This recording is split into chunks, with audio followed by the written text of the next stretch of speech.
साधूग्रामसाठी झाडं तुटता कामा नये. साधू आले गेले गेले आम्हाला काही फरक पडत नाही, पण झाडं आली गेली तर आम्हाला खूप फरक पडतो. हेच मला सांगायचं. झाड जाणं इथलं म्हणजे हा ज्ञानेश्वरांचा अपमान आहे. झाड जाणं हे तुकारामांचा अपमान आहे. झाड जाणं शिवाजी महाराजांचा अपमान आहे. ह्या लोकांनी सांगितले तेच विचार घेऊन आपण पुढे जातो ना. नाही, मला जो इथं नाशिककरांच्या पर्यावरण प्रेमींना सपोर्ट करण्यासाठी मी इथं आलेलो आहे. मी गेली 10 वर्षापासून येतोय. इथला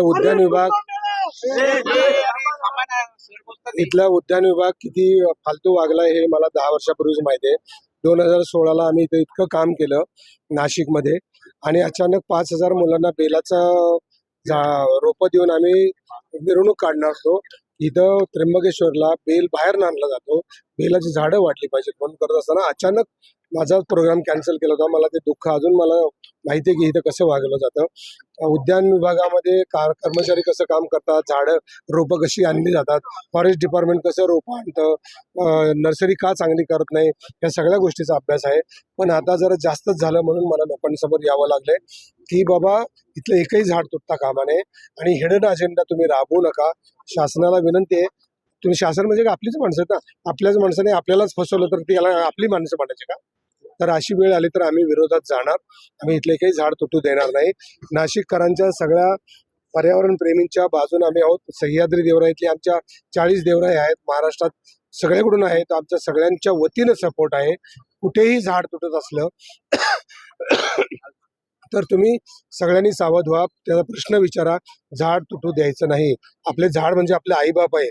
आमच्या आईबापांवर जर तुम्ही हल्ला केला तर आम्ही मुलं एवढी काही बुडगी नाहीत, आम्ही काही एवढे हे नाही की तुम्हाला जगू देणार. आम्ही तुम्हाला जगू देणार नाही. त्यामुळं साधूग्रामसाठी झाडं तुटता कामा नये. साधू आले गेले गेले आम्हाला काही फरक पडत नाही, पण झाडं आली गेली तर आम्हाला खूप फरक पडतो. हेच मला सांगायचं. झाड जाणं इथलं म्हणजे हा ज्ञानेश्वरांचा अपमान आहे. झाड जाणं हे तुकारामांचा अपमान आहे. झाड जाणं शिवाजी महाराजांचा अपमान आहे. ह्या लोकांनी सांगितले तेच विचार घेऊन आपण पुढे जातो ना. प्रशासनाचं म्हणणं आहे की केवळ काही झाडं आम्ही तोडणार आहोत, सगळी झाडं तोडली जाणार नाही आणि 15,000 झाडं लावू असं गिरीश महाजन म्हणतात. नाही, हे आपण 33 कोटीपासून ऐकत आलोय. त्याचा हिशोब कधीच कोणी घेतलेला नाही आणि तो आपल्या देशात 70 वर्षापासूनचा हिशोबच घेता येत ना आपल्याला. कोणी कुठल्या जागा कशा गेल्या, कोणी कुठल्या पद्धतीने फ्रॉड केले, कोणी काय केले याचा हिशोब. मग त्यात आपल्याला पडायचं नाही. कारण काय, तुम्ही खूप कमवलं म्हणून काय 500 वर्ष जगणार नाही, तुम्ही पण मरणारच आहात. तर जाताना माणुसकी नावाची एक चीज असते, माणसं नावाची एक चीज असते आणि आधी झाडं असतात नंतर माणसं असतात. त्यामुळे झाडांची बाजू आपल्याला घ्यायचीच आहे. प्रशासन एक्झिबिशन सेंटर करण्याचा घाट घालतोय अशा स्वरूपाचा दावा पर्यावरण प्रेमींनी केलेला आहे. आपल्याला काही कागदपत्र देखील त्यांनी दाखवले. आपलं याच्यावर नेमकं काय म्हणणं आहे? मला अतिशय शॉक बसला की गिरीश महाजन तुम्ही याला उत्तर द्या की मी जी आता नोटीस बघितली 14 नोव्हेंबरला टेंडर काढले आणि 33 वर्षासाठी इथं एक्झिबिशन सेंटर करणार, तर हा कुठला कुंभमेळा इथं होणार आहे त्याचं महाराष्ट्राला तुम्ही उत्तर द्या. म्हणजे मला जे दिसलं समोर त्याच्यातनं असं वाटतं की पालकमंत्री आहात तर तुम्ही याची उत्तर द्या. तुम्ही नाशिककरांचा अपमान करू नका, माणसाचा अपमान करू नका आणि झाडांचा तर अजिबातच करू नका. सर कुंभमेळ्यासाठी पर्यायी जागेचा वापर करावा अशी एक मागणी होते. मागच्या वर्षी कुंभमेळा मागच्या वेळेस इथेच भरलेला होता. आपलं यावर काय मत आहे? कुंभमेळा इतर ठिकाणी भरवावा की इथे काहीतरी सुवर्ण मध्य काढावं, आपली काय भूमिका आहे? मला असं वाटतं इतक्या उजाड जागा आहेत, इतकं नाशिकमध्ये जागा आहे, त्या जागेवरती साधूग्राम बांधा. तुम्हाला जे काही विधी करायचे ते करा.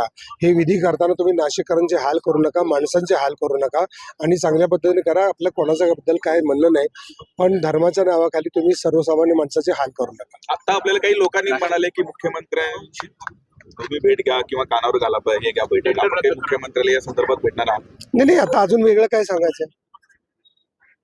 आता हे नाही, इथं मुळात झाडं तुटू द्यायची नाहीत हाच मुद्दा आहे आपल्याला. आपलं बाकी काय म्हणणंच नाही. बाबा झाडं तोडू नका आणि बाकी जे काय तुम्हाला करायचे त्याच्याबद्दल आम्हाला इंटरेस्ट नाही.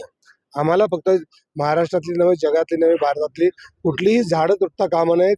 कारण झाड आहे तर माणूस आहे. झाड आणि आई ह्या दोनच गोष्टी महत्वाच्या आहेत. नंतर सगळे मनाचे खेळ आहे. आपण रात्री झोपलो, मुख्यमंत्री असो, पंतप्रधान असो, नाहीतर खेळाडू असो, नाहीतर ऍक्टर असो, रात्री झोपल्यावर त्याला ऑक्सिजन लागतो ना, त्याला अन्न लागतं ना. हे कोण देतं? झाड देतं ना. मग झाडाबद्दल कोणीही बोलायचं नाही. झाड तुटता कामा नये. झाड राहिलं तरच आपण राहणार आहोत, एवढी माफक अपेक्षा. क्लायमेट जी जागा सुचवलेली होती ती जागा वेगळ्या ठिकाणी आहे. तिथून जर समजा अमृत स्नानाचा किंवा त्याच्यासाठीचे जे मार्ग आहे हे जर ठरवले तर चेंगराचेंगरी होऊ शकते, अशा स्वरूपाचा कयास प्रशासनाच्या माध्यमातून लावला जातोय. एकूणच जी पर्यावरण प्रेमी जो पर्याय सुचवतायत तो ते ऍक्सेप्ट करायला तयार होत नाही. नाही, शासनाने ऍक्सेप्ट करायला पाहिजे. कारण काय, चेंगराचेंगरी करून माणसं मारायचं असेल तर असले कुंभमेळे घ्याच कशाला. माणसांना त्रास होणारे कुठलेच मेळे, कुठलेच व्यवहार, कुठलेच जे काही सण असतील काय ते माणसांच्यासाठी असले पाहिजेत ना. माणसं मरण्यासाठी असतंच कामा नये. एवढी सोपी साधी गोष्ट आहे ना.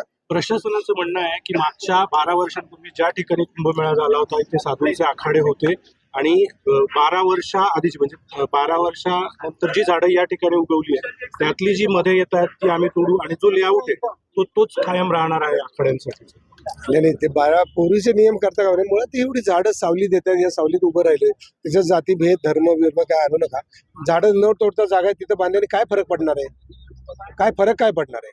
पण ही झाडं देणारी ही सावली देतात, फळं देतात, ऑक्सिजन देतात, ह्याच्यावर पशु पक्षी राहतात, किडामुंगी राहतात, फुलपाखरं राहतात, ह्यांच्या जीवनाचा विचार नको करायला.